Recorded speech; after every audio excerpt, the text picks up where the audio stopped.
A good evening to all our guests. We are going to be having a conversation that is convened by our host, Emerging Leaders Foundation, um, where we will be discussing job preparedness amongst young people and what young people need to do in order to enable themselves to be more employable during this period of the COVID-19 and post-COVID-19. My name is Stella Agara, and I'm going to be your host for today. I am joined by a very powerful panel to help me analyze this topic and to help us look at what skills young people would need to develop in order to enable themselves to work during this period. Allow me to introduce my full panel. I have uh, Michael Orwa.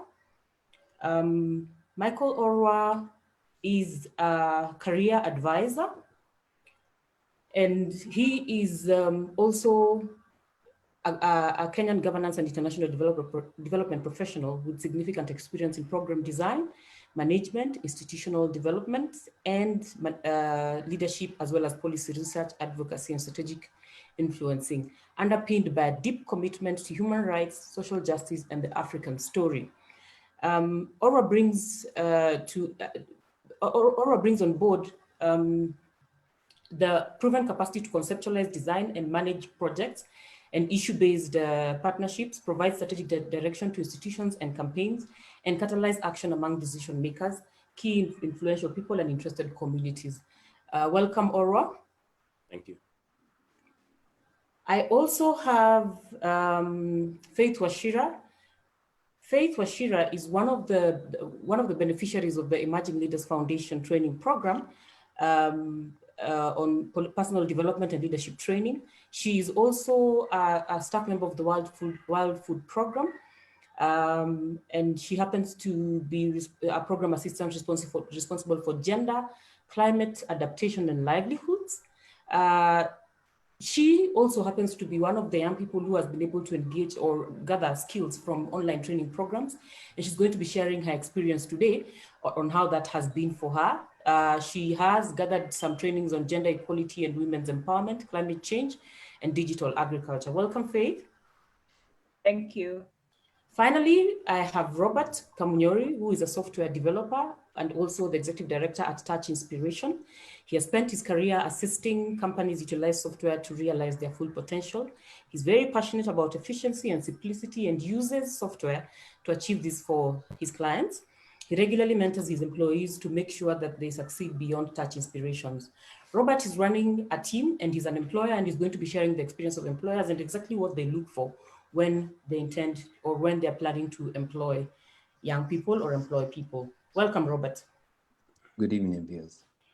Allow me to welcome my first speaker, and I'm going to start with Michael Orwa, who's going to share from his experience, what kind of skills he would advise young people to have right now in order to deal with the current situation as it is, in order to make themselves more employable during this time, and in order to make themselves more employable for the future post-COVID-19.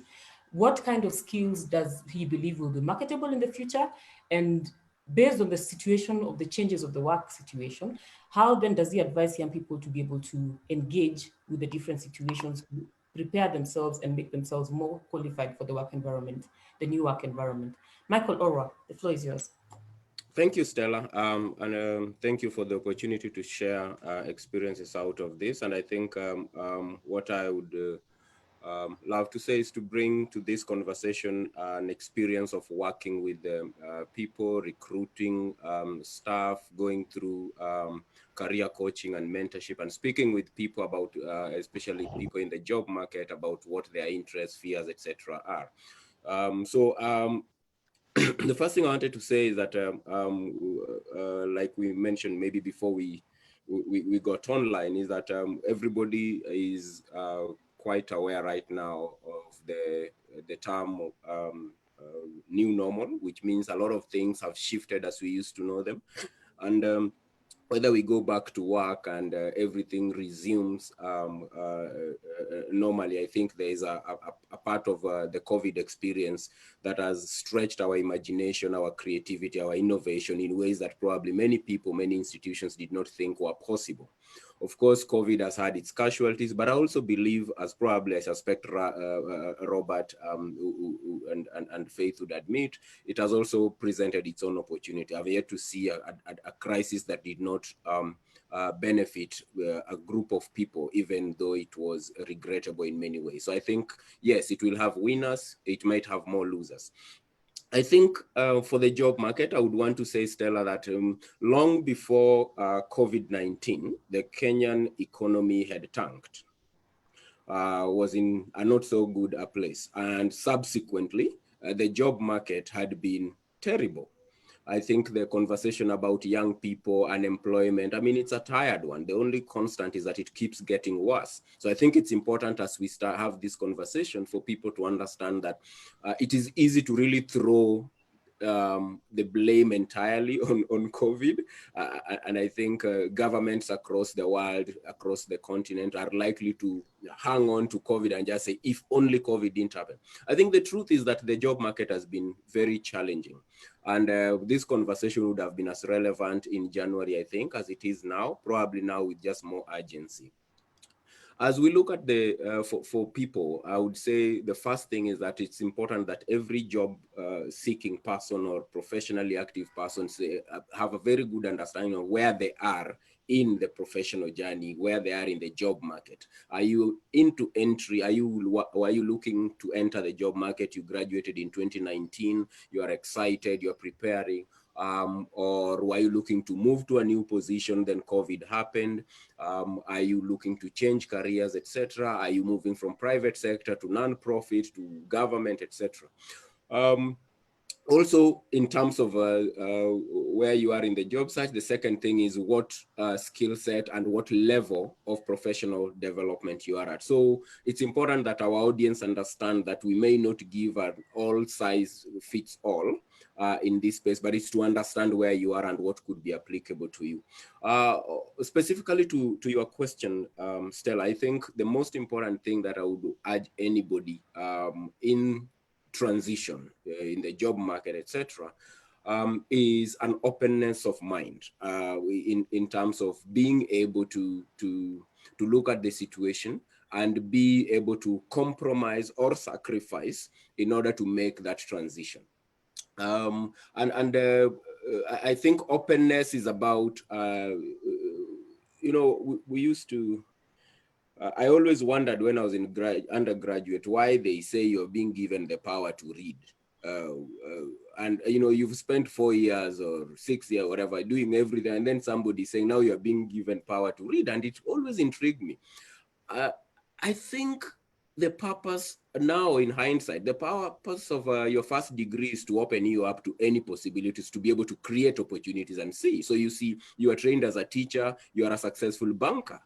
You were trained in environmental stuff. You are a CEO of a leading nonprofit that is doing probably nothing to do with the environment. It's not a waste. People tend to look at it as waste. So that's the kind of openness that I'm looking at, that your education prepares you to make sense of nonsense, for lack of a better word, to make bread where there is only dough and water, and you know, that kind of space. So that is the openness I'm looking at. You are trained in agricultural economics. Are you only looking for organizations that are hiring economists, or you are only confined to organizations that are doing agriculture work, food security, etc.? How do you see yourself as a policy analyst for a food security organization, as opposed to, you know, what, you know, that tunnel vision? So that's the openness. The second thing is about boldness. I think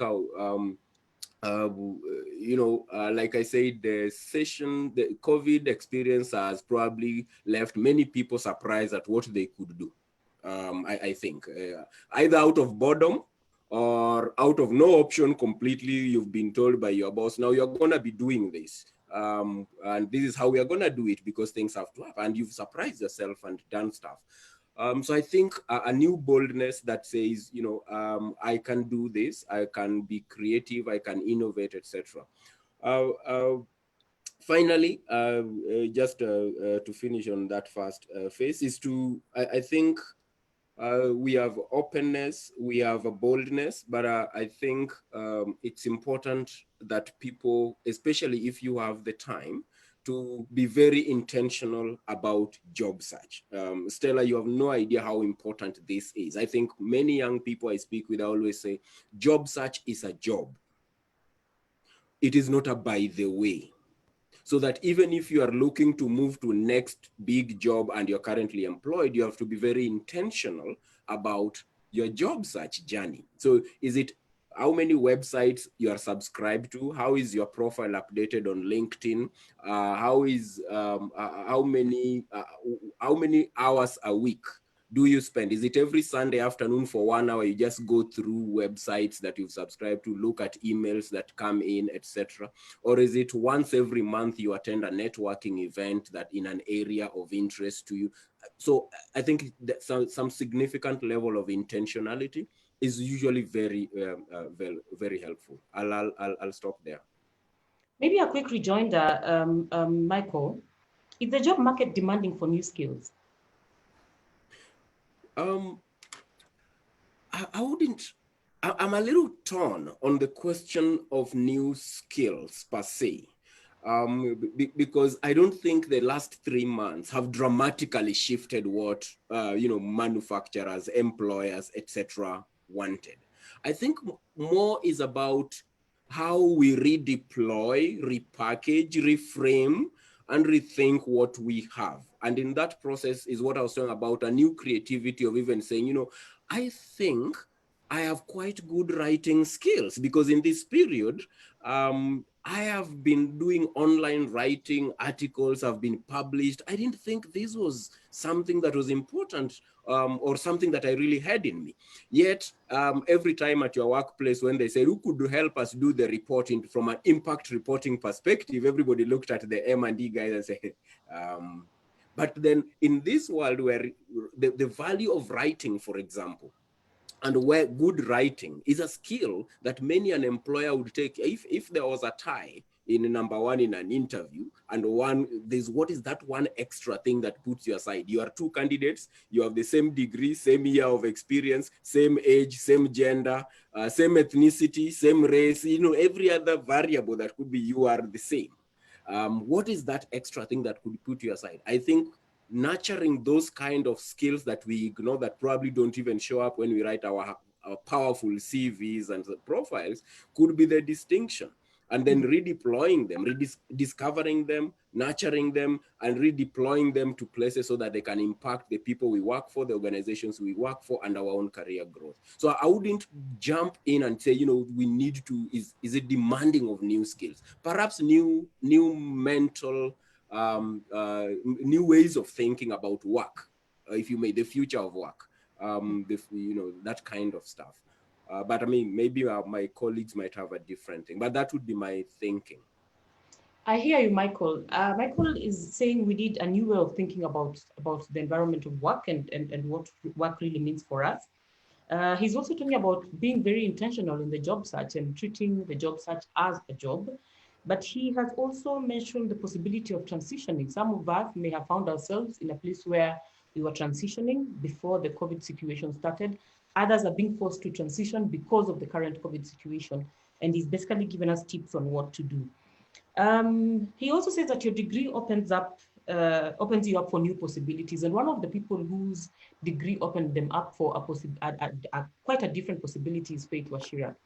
Faith took up an online course that eventually led her to her current job. Faith, maybe you want to talk to us about why you were motivated to take up an online course. What course did you choose to take? Had you anticipated that you'd get the kind of results you got after the training, or is this something that just happened by sheer luck? And what would you encourage young people to do as far as courses are concerned? Okay, thank you very much, Stella. I mean, I think for me is, as Michael said, just having an open mind and keeping an open mind. So going to campus and studying strategic management and coming to the realization of I'm not going to be a strategic manager 2 months after I've completed my coursework sort of opened me up to being very practical about what opportunities I'm willing to take. And so that way I ended up applying for so many opportunities and somehow ended up in the humanitarian sector. And so I find myself in a sector that is talking about, that it requires me to know about development and about human rights and about agriculture and people's livelihoods. And this has nothing to do with anything I've studied throughout my 16 years of 844. I haven't done any of that. And so it really just pushed me to want to see what else I can do, to want to equip myself, because at the end of the day, the job demands results from you. You cannot give results if you don't have the knowledge or the facts behind it. And so, yeah, that's just how I went online and tried to figure out some of the very useful resources. And I ended up I've done quite a couple of courses within and outside the work environment, but the most significant one I think so far would be digital agriculture, which is on, which I did it, it's sponsored by the World Bank on an open learning campus website that they have, and it's free and you get to do exams and you get to earn yourself a certificate. So that I would say is probably the most significant course that I've gotten to do. And I think the skills have been relevant in my day-to-day at work. And so I'd really encourage young people, especially COVID, giving us a lot of free time to explore such opportunities, and the fact that it doesn't cost you money. And if it does, it doesn't cost you a lot of money. So I think, yeah, it's a worthwhile investment. Thank you. Are there any costs you incurred? Did this interfere with your daily schedule? And would you advise other young people to actually take advantage of online courses to be able to build their capacity? Yeah, I mean, I think the beauty or some of the opportunities that came with COVID for some is the fact that you can get to work from home, leaving you a bit more in charge of your schedule. So for me, I just scheduled e-learning in my daily routine, 7 to 9 p.m.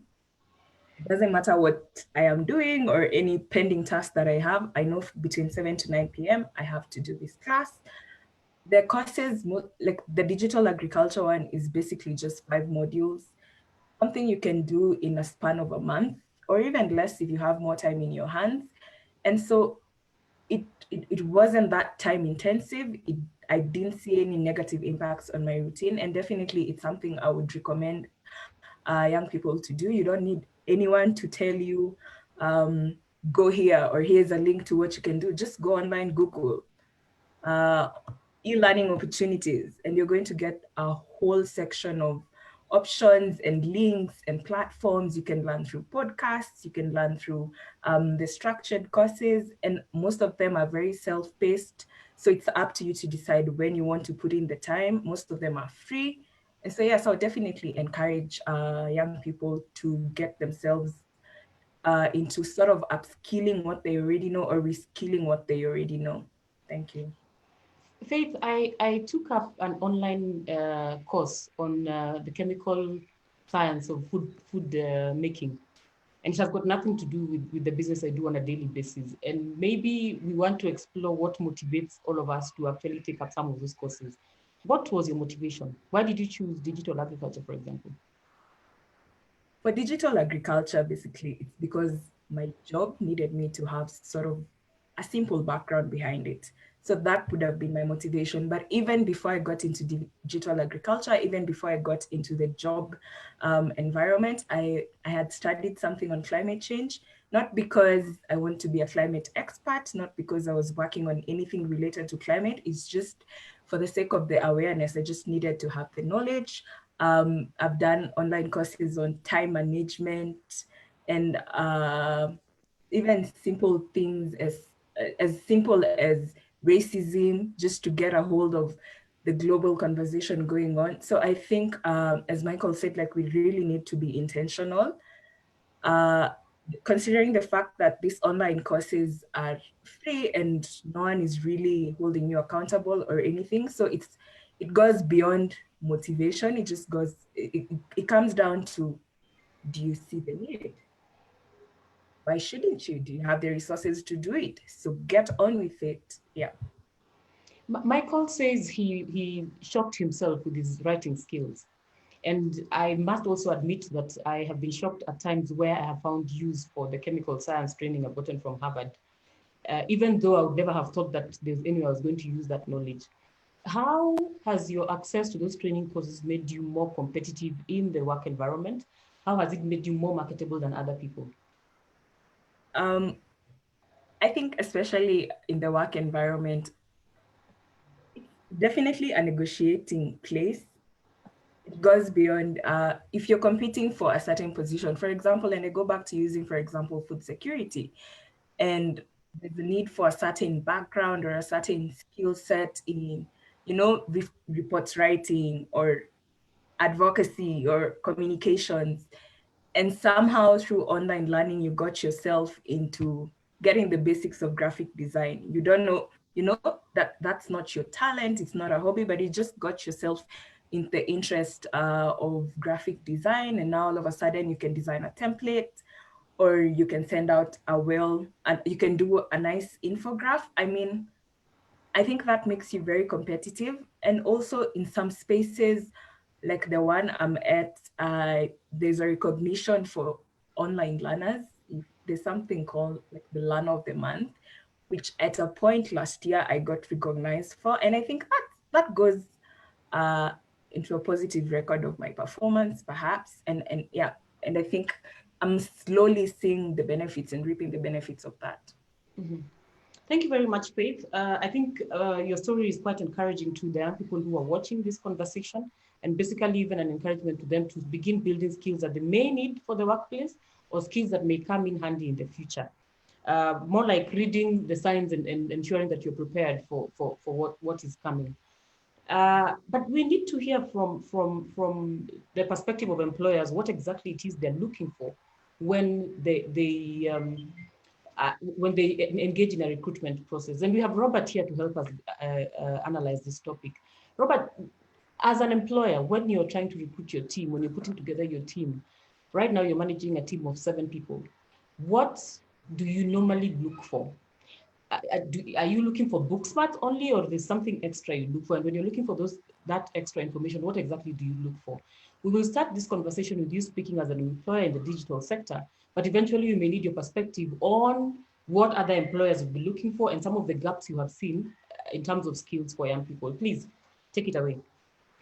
Okay, so I have a very interesting hiring routine, which a lot of people started adopting after I told them about it. I don't really look at the book smarts per se. I just need to see that you can do what needs to be done. So when we're working in software, of course, we want people to come in and be able to code. So we have, you can go to university for 4 years, but if you don't have it, you don't have it. So the first thing I do when people send me their resumes is I simply send them a test, and that knocks out about 80% of the applicants. Only about 20% respond with the test. And then now we can start our conversation because I can see that you can do what needs to be done. Now the conversations we have are pretty wide. They revolve mainly around flexibility.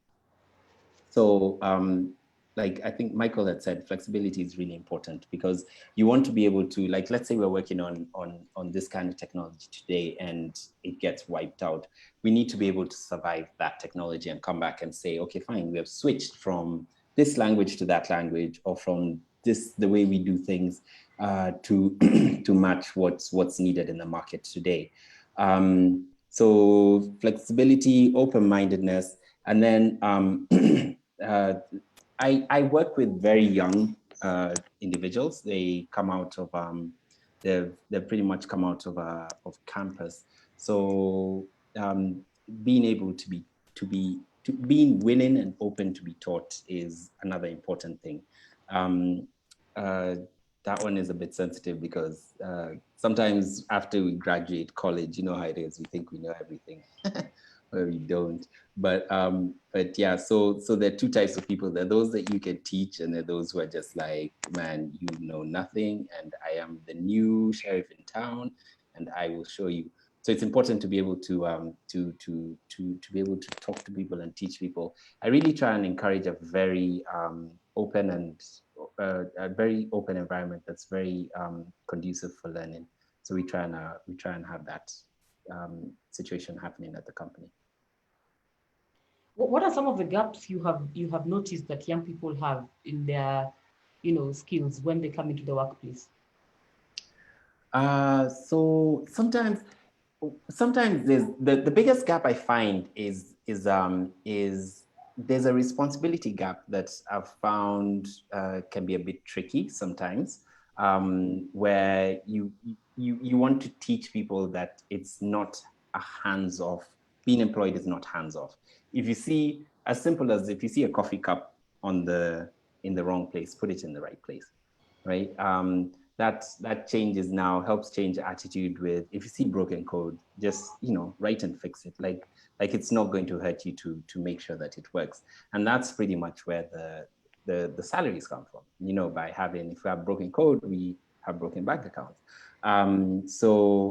So that would be one. And then the second one is just, like I said, I work with very young people. So I try and mentor them to be able to learn their worth and present their work, even though they feel sometimes that they are not up to scratch, or the defeatist habits that we form, where things have to be perfect before we turn them in, which just doesn't exist. So what is the place of some of the skills that sometimes you believe are not part of our terms of reference or of our job description? I imagine, for example, someone who's employed for coding would never assume that they are required to draft a letter to someone or prepare a proposal for an assignment. Do you have situations where young people come on board without those skills? And this would definitely apply to the experience of other employers, for example, where someone comes into the work environment without skills on financial management or skills on proposal development, or simply, skills on managing a team, because they come in assuming they're going to be an employee for long, but at some point they have to rise to a managerial position and manage a team. I mean, what is the place of all those skills in your work environment, and basically from the experience of other employers? Okay, so one of the things that we do that I have found kind of like narrows the skill gap is introducing the employees to the clients, so that they kind of understand what's needed as far as a project goes, or why this deadline is important to the client, or why they need to finish something, why they need to work extra, why they need to work the weekends and stuff like that. The skills, I guess it would be communication skills that come into that, where they're able to talk to the client and understand what the client wants. And hopefully by watching what I'm doing, they're also learning how to communicate with the client. I think communication is really the biggest hurdle that we face. Mm-hmm. Yes. And maybe the last thing I'm going to be asking you on this subject, Robert, we've had this conversation before about the attitude that young people carry into the workplace. Is it advisable to walk in expecting that you're going to be employed forever, especially because we have mentioned in your profile that you try as much as possible to mentor even your employees to grow beyond your institution and actually become bigger contributors to your sector? What is the place of career growth? What is the place of the ability to outgrow your position and leave the space for somebody else to come and bring in fresh energy? Okay, so I've heard this argument before this argument from a lot of employers, where they feel that they don't put in a lot of work into a employee because the employee will turn around and leave. I think that people should have the attitude that employees are going to stay with you for about 18 months maximum. So what do you want out of that? You want them to be able to come in, achieve what they can do, and then leave. But before they leave, you want them to be so grateful that they turn around and help you bring in the next people. You'll find that if you're stifling your employees, then they leave, man, they leave you with broken code, blow up your stuff and all that stuff. So you want to be able to just have an attitude of short, they're here for X amount of months. And if they stay longer, I mean, I'd love my employees to stay with me forever, but is that possible? I don't know, Linda Korir, and I'm bringing in the audience now. Linda Korir has made a very interesting comment. She says the beautiful thing with COVID is the opportunity to learn and the fact that one has to be very intentional about it. So what I hear Linda saying is that there's an opportunity with the COVID situation to learn some of the skills that all the speakers have highlighted are important. But while we are celebrating this comment, we also have a question from a gentleman called Ahmad Moalim Ado. Ahmad has a question to Robert, and he says he has noted that Robert said what needs to be done is not the focus on the degree, but then focus on the skills that the person has. And he says, if this is the case, then where would one go for such skills? For example, if someone wants to learn how to perform well in your test, where would you encourage them to go first to learn those skills? Google, make Google your best friend. Google will always be your friend. The way I learned coding, because you know, when you go to college and you learn all these things, but then what you want to do is after you get out of college, and it's just you figure out what you want to do, focus on it, and then pursue that line of employment. So make Google your friend. Thank you very much, Robert.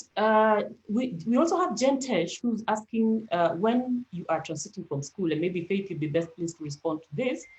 When you're transiting from school to the work area, what are some of the things to look out for?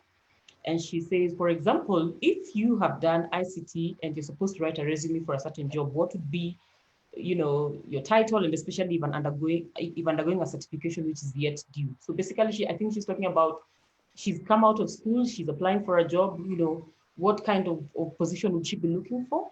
And how does she document a certification that is not yet complete, but then that she's already pursuing, which would be beneficial for the training? Faith? To answer on the documentation part, I think just sometimes it's easy to say you're an ongoing student and to say you're a final year student and you're awaiting graduation. Especially if you're looking for an entry-level position, it's easier. And I think employers are very much aware of that education status. Like, I am done with my coursework, I am awaiting graduation, especially 2020 moving forward, seeing as we are not in full control of when we are going to graduate or when we are going to have official certification. So I would recommend, or rather I have used before, saying that I have completed my coursework, I am awaiting graduation, and I think it's worked. And of course, if you're saying that, you have to back it up with your results slips and maybe your transcripts up to the, you know, the most recent ones, just to, in the name of evidence that that's the current status. When it comes to what positions you're looking for, I think it's also important to understand what sector you're trying to get into, because I think different sectors work differently. Some entry-level posts that maybe would apply to the government sector are not exactly the same as what would apply to private sector or maybe the humanitarian sector. So I think you need to be you can't have one CV and one cover letter for all your job applications. It's not gonna cut it. It also goes down to tailor making your papers according to the job specifically you're applying for. So if you're transitioning from school, look out for entry-level positions. Don't be shy, don't be greedy, manage your expectations, be happy to do the internship, be happy to do the volunteership jobs, and then make sure you tailor make your cover letters to match the job advertisement. Look at the language, look at the words they're using to advertise a position, look at the skills that they're asking for, communication skills, make sure such words would easily be picked out from your cover letter. For your CVs, there's a lot of material on the kind of CV that would get you through the door. So also try and be very clear and do your research. As Robert said, make Google your friend, look for cover letter templates. If you're sitting for an exam, for example, some organizations will make you do exams before you even get a chance to interview. Go online, Google how to prepare for a so-and-so kind of exam. And you're going to get, I mean, you're not the first person to apply for the job. There's a lot of material everywhere. So be very intentional. It's not job searching, as Michael said, it's a job. it won't work if you have one CV and one cover letter that you send out to 1 million emails. It's not gonna work. So just know where to find the jobs. Check the websites of the organizations you'd want to apply to. And don't be lazy. Get on profiles on Fuzu and Brighter Monday and LinkedIn. Get yourself on those profiles. Sign up for the notifications. And that way you'll be aware of what is being advertised where. You won't have the headache to specifically look at the entry-level positions. If you put in that as your filter, you'll be able to access so many other applications. Yeah, I think that's what I would say in regards to that. Michael, would you like to weigh into this conversation and maybe tell us if it's okay to answer the question, what are you doing now with nothing?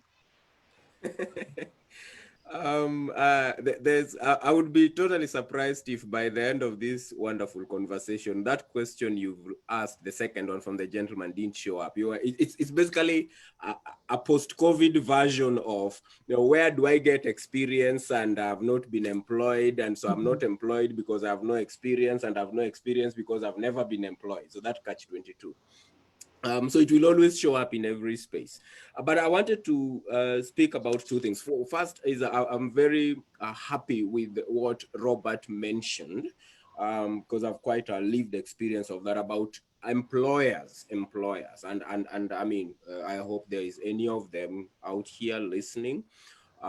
There's a little bit of a dynamic about how recruitment managers, employers look at job seekers and go about recruitment. We have a very competitive job environment. And I don't think this side of the Atlantic employers treat job seekers very decently. And I think that is a conversation that whichever professional association for HR people probably needs to think through. But I'm excited that more organizations that do not have the traditional HR people. So for example, I have quite a couple of years experience as a recruiting manager, because I work for an organization that did not have the HR per se. You are the manager, you manage that process. You decide we need to hire this person, you do the job portfolio, you advertise it, you manage the recruitment process, you justify all that stuff, you negotiate. So I grew through that organically, developing those skills with coaching with others. So I loved when Robert said, when you are getting people, when you employ, and especially for the young people, but applies to everybody else, that look at your employees or the people you manage. Robert could be a business owner, but in the non-profit, it could be, you are the manager, you are the director, so you have people working with you. Look at employment as also a growth opportunity for the people that work in those organizations. So you have to be very intentional about coaching and mentorship.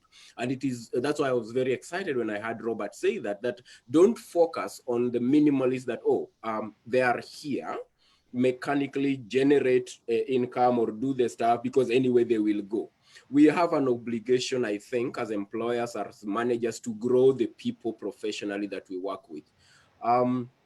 I think one of the places I worked before I went into private consulting, we had what I would call, people would say it was an internship, but it was a very intentional, I call it a job immersion program, which looked at young people who had decided out of university they wanted to be in the international development space, in the nonprofit space. So we recruited every year 2 people in every cohort. But what was particularly interesting was these people, they were staffed by every other means. So they were paid a modest allowance. I think people should pay people when you can pay them. But there was also a program of personal development, from career coaching, building CVs, networks. So they reported and had tasks to the team and were accountable to the larger team, not as interns and people on attachment who are by the way. And that sent the signal very fast that the duration of the 6 months you are here, and it minimum 6 months, that the duration you are here, we want to see some growth. So they had sessions with their managers who look at their CV, how they frame them, cover letters, networking. They were sent to spaces to represent and hang out with senior managers. But more importantly, Stella, and for the program I managed, we actually had a budget for each cohort to conceptualize a program of intervention for themselves from scratch to the end and be guided through it, from budget allocated to it, justification, put an entire project for them, and to learn to fail and to learn as they fail. And I think that is the kind of thing I would want organizations to do when young people motivated, psyched up, coming into the space, and they say they are good in the theory, because yes, in university, probably the most they did was a 1 month attachment that is a requirement. So yes, they may not have the wherewithal, the technical competence. But if we are very intentional, you can actually help people grow. And I think that would be my appeal to employers, that you see them both as people who add value to the organization, the bottom line, etc., but also human beings who need to grow. If you are budgeting in the nonprofit, do you have a professional, a budget line for professional development or staff development, which can be thrown to somebody who is doing an online course but needs maybe 50,000 to do something fantastic that has a direct bearing on their work and also professional growth? The second thing, so that's thanks for that, Robert. The second thing was out of what Faith said about preparing.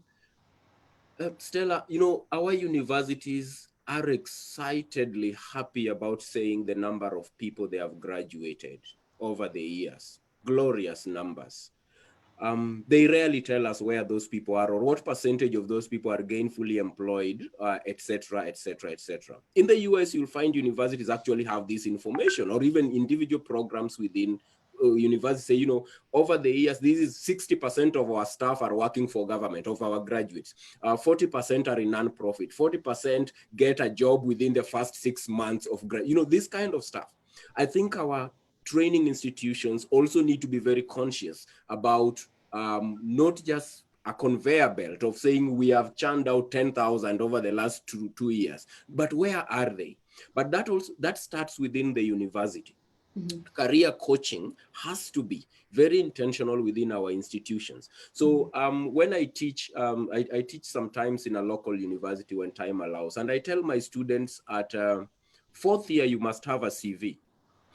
So by law, my last lecture in every course our last lesson is about career. Very directly, talk about career, interview, networking, everything that students want to talk about the job market. Because you realize that 4th year, people are totally scared about what next.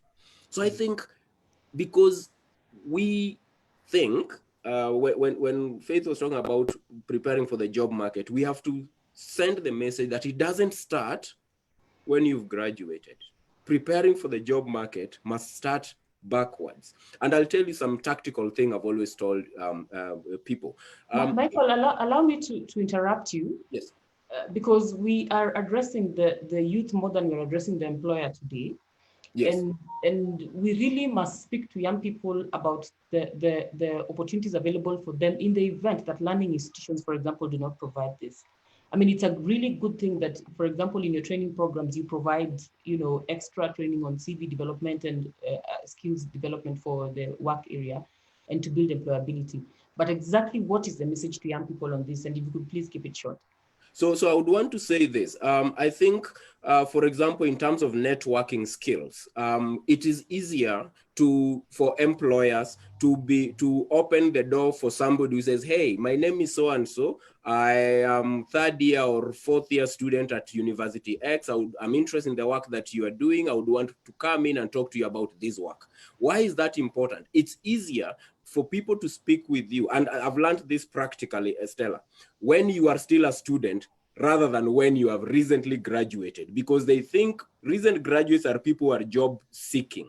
So the few doors that will open, there are more doors that will open to you when you start earlier, but also in the process of that, I call them informational interviews. You say, hey, I have Faith, I like really the program you guys are running. My name is so-and-so. I would love, can I come and speak with you about this? In the process of speaking with Faith, I would probably say, what kind of skills do you look for in new hires or entry-level positions? Are there times when you are likely to be hiring? Do you take in volunteers when you have conferences? I would be happy over the next 6 months, I would be free. You are building your network. Faith might not have something immediately. You might have impressed her. You have left a CV, but she might also say, look, I have a friend called Robert. They might be looking for somebody for a huge international conference coming up this week. Very pragmatic thing. You are in school or recently graduated or whatever it is, but you have gotten your feet in and you're speaking to somebody who is not just that person. The challenge is sometimes when young people or people looking for a job say, hey, Stella, could you help me, link me with? It's almost, could you give me or guarantee me the job? So if you focus on people the only important people are people who guarantee you a job. First, they are extremely few, if any, but two, you miss opportunity to really grow your own networks and opportunities that could come when you interact with a larger body. So you get yourself roped into Stella's networks, Orwa's networks, Faith's network. By spending the time you have to speak with them genuinely, and you also benefit because they can tell you, really, these are skills that are really important for us today. If you're thinking about this particular sector, look at this organization, look at this kind of skills, grow this, etc. What I hear you saying is that the young people also need negotiation skills, marketing skills, especially skills to sell their own brand, and the ability to network and communicate effectively to potential employers. Robert, you have so many questions coming in. I don't know whether it's because you're an employer and there are a few people in the conversation who are looking for jobs, but I will definitely ask their questions so that everything is addressed.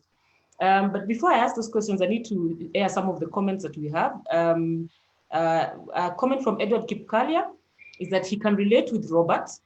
Some of the best teachers when it comes to learning a skill include Google and YouTube. And he says, since this pandemic came, he saw an opportunity to do one of his diplomas, and now he's done. Congratulations, Edward Kipkalia. We have Sunday Eric, who says, Sunday Eric says, Robert, in the context of good communication skills, what are your comments on the persons who stammer? What then do you look for? If I come into your interview room and I stammer, what do you look for? Is there a problem if I'm a stammerer? Is there a problem if I have a speech disability and I come into your interview? No, I have one of my employees has a small stutter, not a stammer, but a stutter, and that has never been a problem because what he needs to communicate, he communicates. I don't know if that answers the question. I know you're talking about discrimination. I might be the wrong person to talk about that because I'm pretty open-minded when it comes to that. But I know I might not have an answer for that. Do Faith or Michael, are you able to assist me that one? Before Faith or Michael come in, I think what Sunday is asking, would you consider that a reason not to employ if someone? No. I said no. For me, no. That's not a problem. Mm-hmm. Yeah, and I'd explain it to the clients. If I had to put you in front of a client, I'd explain it to them, but that wouldn't be a problem for me. Mm-hmm. Yeah. And I think one of the things that we need to confront here is that not everyone arrives with the same abilities into the workplace, and their lack of certain abilities that everyone else is expected to have does not mean they cannot ace the interview or they cannot access the job required. I mean, for as long as the job does not depend on that particular skill where they have trouble. So I would say to Sunday Eric, if it is an area where, say for example, you wouldn't apply for a job as a news presenter because news is timed, right? But basically, where your job does not depend on that, I think it's okay to apply. And communication skills is basically getting the ability to relay messages, without a struggle, irrespective of how quickly you can deliver the message or how much ability you have on the same. And also, as far as communication skills go, that's just one aspect of communication. There's writing, there's talking, there are other aspects of communication that can be used to communicate what you need to do. So even if someone has a stammer, maybe they write the best emails, like they wake up in the morning, update you, wake up in the evening, update you. And that definitely beats someone who doesn't say anything the whole day. a situation once or twice. Let me quickly jump to Faith, and then I'll come back to you, Robert, now that we have established that there may be something behind the many questions coming to you. Faith, Helen is asking, is it relevant to add the online courses done to your CV, depending on the job you're applying for? Like once you have completed online courses, do you need that information in your CV, or do you just keep it for yourself? I mean, I think as Helen has already said, depending on the job you're applying for, I don't know if it's very relevant to mention, you know, I did a 2 weeks course on time management. And sometimes, I mean, I think we need to look at online courses beyond the certification to the skill you're gaining from it, you know? Otherwise, it becomes another 844 cycle of you have the certification, but you don't have the skill. So I think depending on the job you're applying for, and that calls for a lot of just being a bit clever and a bit strategic and knowing how you're going to say it. If you do a 3 weeks course or a 4 weeks course online that, you know, it's free and maybe it's not a very sellable part of you trying to convince someone to give you a job, it might not be necessary to put it on your list of qualifications, but you can throw in and mention. Sometimes I use the line of, I do continuous learnings online on various topics, and that's just a line. That's just a line which goes ahead to even communicate a skill like, I am quick to learn, I am ready to be taught. So it's not really about proving, oh, I did this course and I have this paper. It's in the list of because you also need to understand how employers work. Mm-hmm. If you're trying to apply for a job that requires a degree or a master's level, I don't think a 4 weeks course certificate is going to seem very strong or relevant to an employer. But just finding even the wording in saying, I have done this, I have a bit of knowledge in this, can also translate to you seeming like you have certain skills. Excellent. And I think it's a matter of, you know, weighing and determining exactly which application you need to mention a course for. If the course is extremely relevant, if they need skills in data science and your degree does not demonstrate that they trained you on that module, then it would help to mention that you have taken extra courses on data science, right? Yeah. Naima Irene says she agrees with both panelists. It's equally important to have CV beforehand, skills and development and networking. It gives one a competitive advantage in the job market. Robert, we come back to you with another question. Arthur Juma says, I'm learning something new thanks to the ELF forum. And yes, Emerging Leaders Foundation is extremely committed to capacity building and mentorship and learning and personal development, you know, to make you more employable, but also to give you a more, you know, sustainable livelihood and a more, you know, fulfilling life. So Robert, the question is, Arthur wants you to comment on this. There are jobs that will require you to have a couple of certifications such as CCNA. You will tell us what that is, Oracle, Microsoft, etc. For us who are straight from college, maybe a challenge. How do you go about it? Those are basically saying there are some courses that require a couple of certifications such as those that I've listed. And he's saying it may be a challenge for those coming from college. So what would you propose they do about that? Now, okay, so this is how much you want the job, right? I'll just be brutally honest with you. If you want a networking job at Barclays Bank, you're not going to get it without a CCNA. Figure out how you're going to get that CCNA, whether it's working at your mom's shop or you know, like doing a small job so that you can get that money to raise money for CCNA. We all did that. There were times. CCNA. Cisco Certified Networking Administrator. Thank you. So there were when, I mean, all of us have been in positions where you've wanted to move ahead in your career and you had to do something. You had to do a master's, you had to do a certification. Just because you've come out of, coming out of college is the beginning. It's not the end. you have so much to do.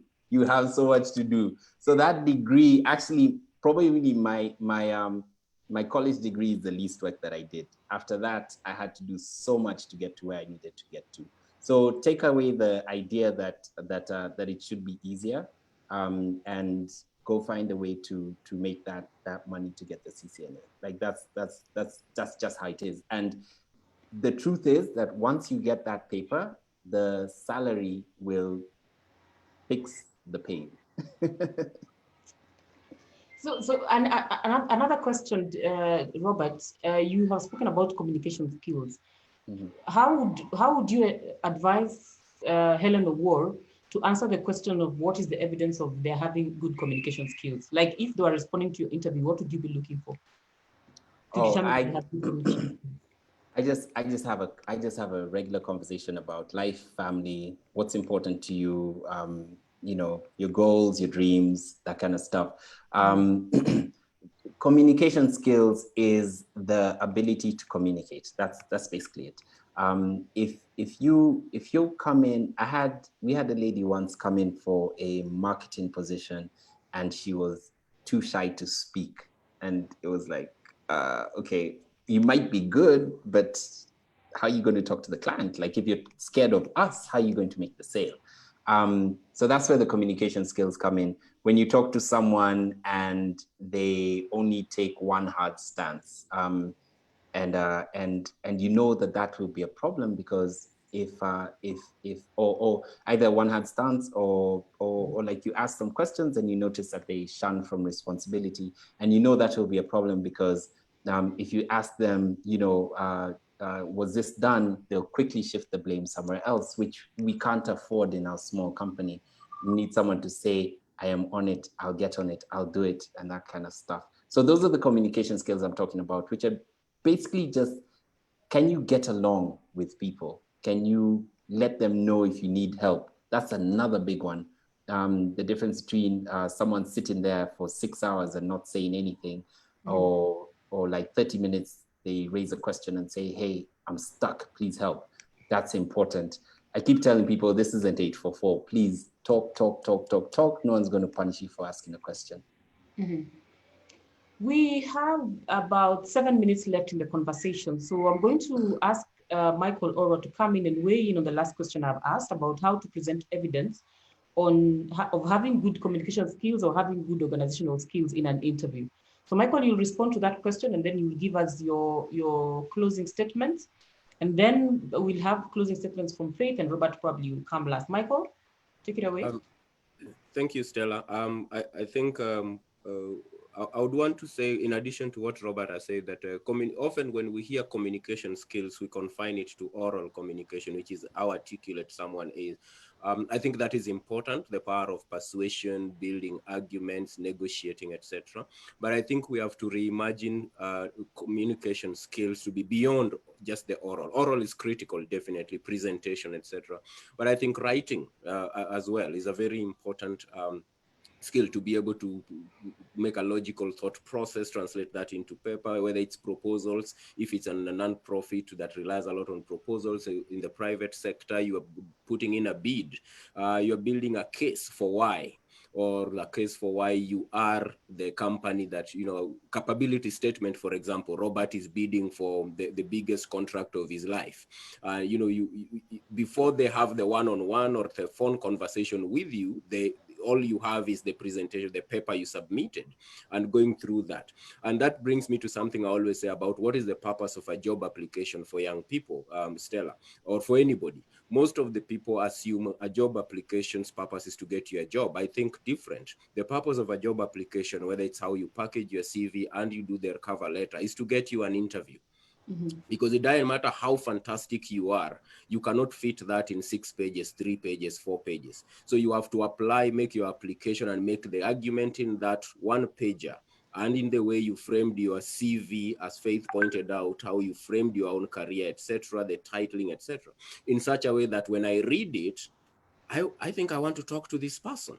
And when you get the opportunity to sit across the table, you can unleash all your amazingness there. And I think that is very important. So communication, both the oral presentation, would facilitate conversations, to negotiate, but also to be able to write.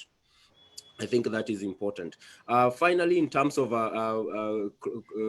closing remarks, I think I would want to emphasize a lot on what I say, that job search is a job. You have to be very intentional about it. You need to have a schedule. If you are actively searching, especially like you have no job, you are looking for your first job or the next job because you've left the other place. You have to create a schedule for it and be disciplined enough to it. Number two, there's huge power in the power of networking, and networking is not corruption. Sometimes people confuse the two. Networking is so that every time I left my job, Stella, I would send an email to about 15, 20 people in my network and let them, hey, the next 3 months, I'll be leaving organization X, I'll be looking for new opportunities, or I'll be moving to X. But if I'm looking for new opportunities, these are the areas I'm looking at. So please, this is my CV and a profile. Let me know if you see something in your networks and stuff. Because typically people are shy to, I don't know if it's a cultural thing, people are shy to even admit they're looking for jobs, Stella. So the only people who know you're looking for a job is your boyfriend, girlfriend, klande, mother, father, and their prayer group. But unless people know you are looking, it is difficult to help you out.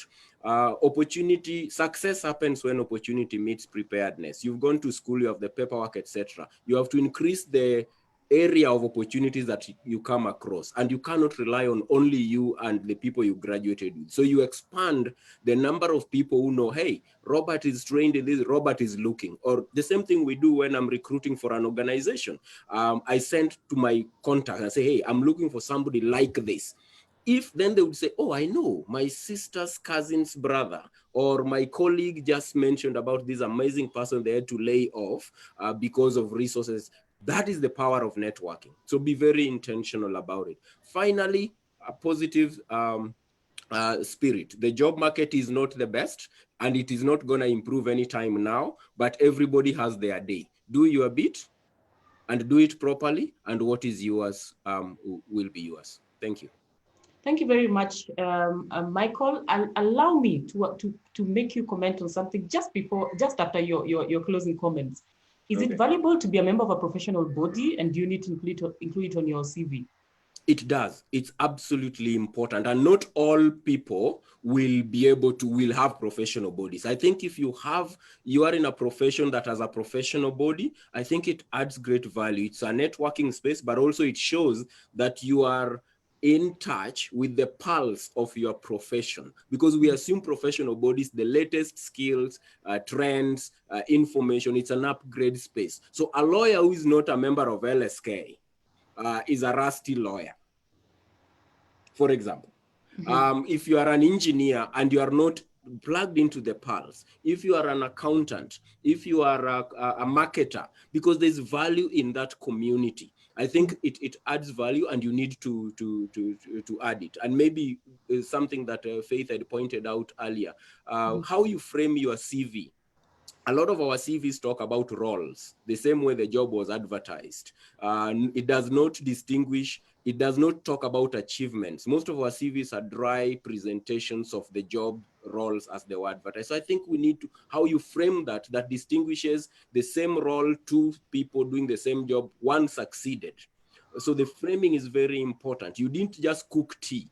But in the 6 months that you were the tea cooker in that office, there was a significant budget savings because of ABCD. The kitchen was cleaner. The MD who never used to have tea, apparently it was because of quality of tea.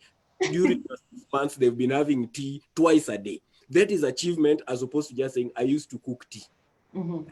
I cooked tea properly. So I think packaging is very important. We can't have all these conversations in a single sitting, but I think I would want to thank ELF for starting this conversation, because people have unique needs. People are in different spaces, but also so you have to just find an opportunity to respond to as many of those. But it's helpful for people in job transition to have a support group or mentors whom they can sit with, or people they look up to and say, hey, could you look at my application? I'm sending it. Could you look at my CV?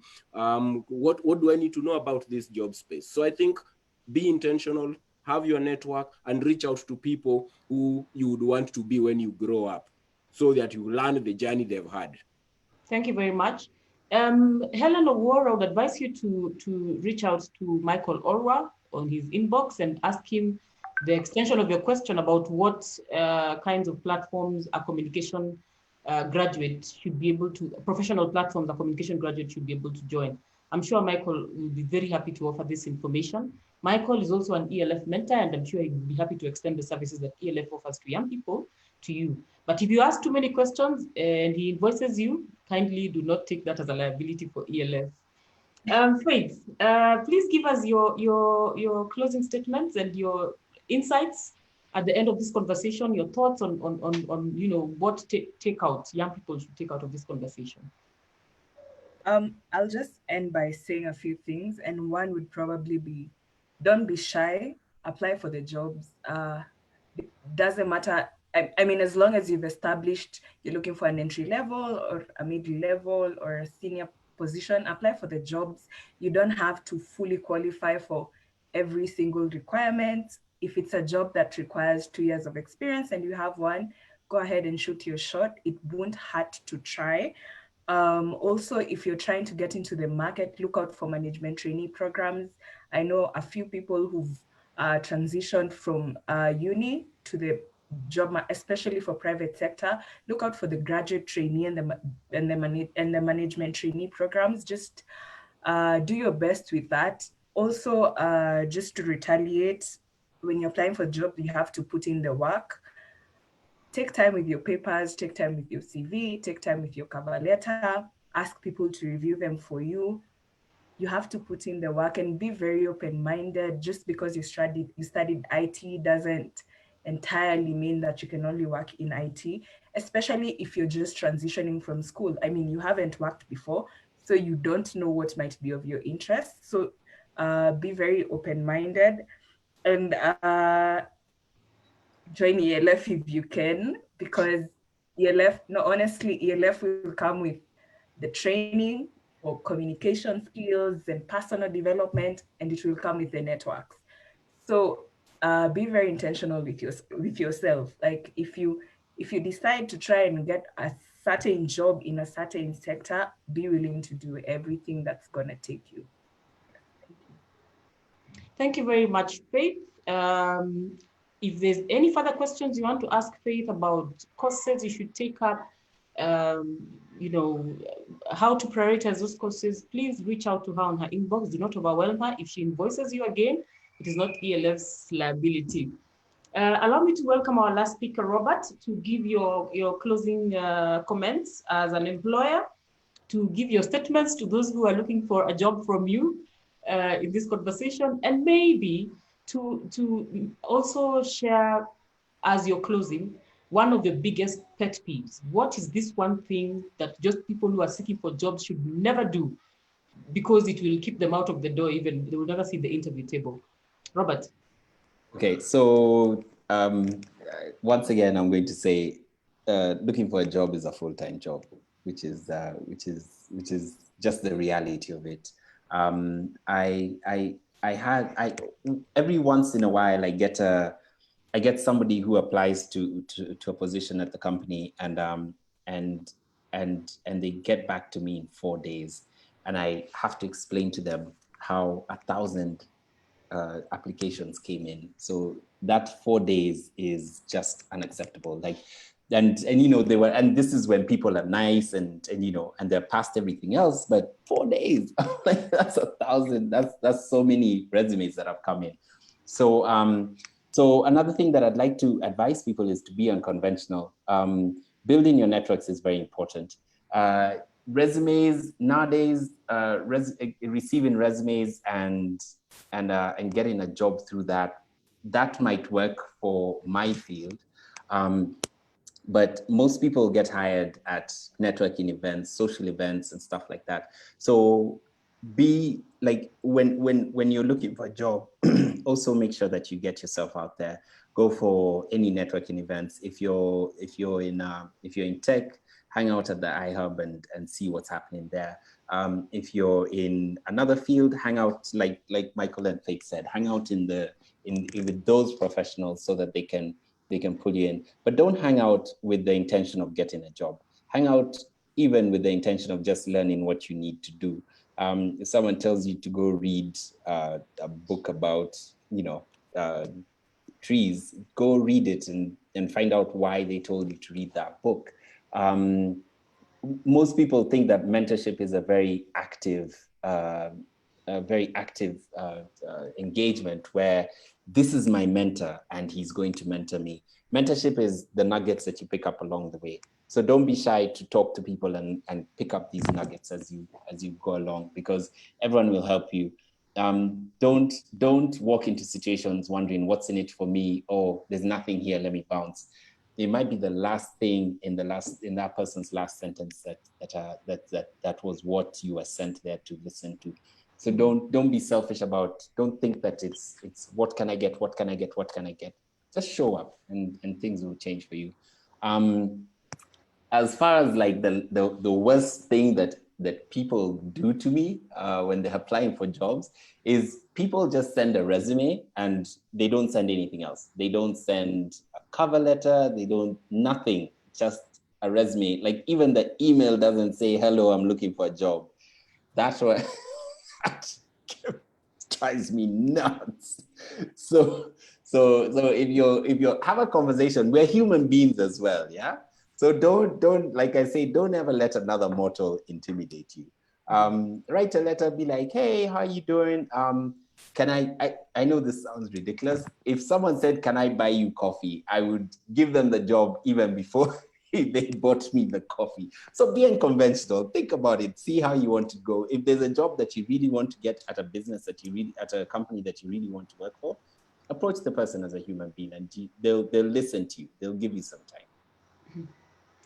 Thank you very much, Robert. I have a few more comments from the audience. Mercy Aura says, this is very informative. A great thank you to the panelists and other participants as well.